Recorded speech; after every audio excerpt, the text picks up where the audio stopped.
আসসালামাইকুম গাইজ, দেখেন আমরা লাউয়ের বীজ গাঁথতেছি। এই লাউ বড় হবে, দোয়া করবেন।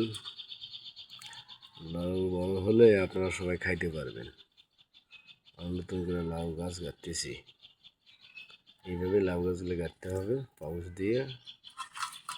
হ্যাঁ, দেখছেন খুব সুন্দর করে গাড়া হচ্ছে। এই লাউ গাছ বড় হলে লাউ শাকও খাওয়া যাবে, লাউও খাওয়া যাবে। হ্যাঁ হ্যাঁ, দেখছেন সুন্দর পরিপাটি।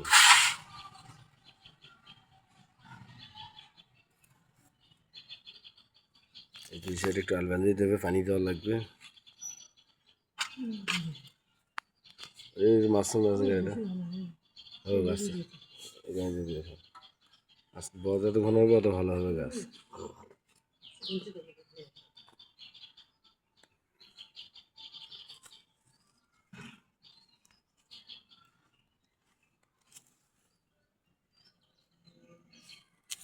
সুন্দর হচ্ছে। এই বড় হতে বেশি দিন লাগবে না, আগে সপ্তাহ দুয়ের মধ্যেই বড় হয়ে যাবে।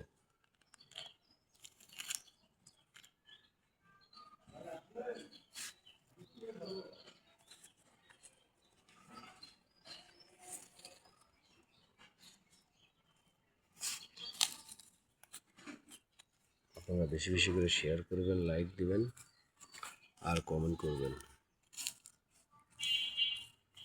ইনশাআল্লাহ। সবাই ভালো থাকবেন। আসসালামু আলাইকুম।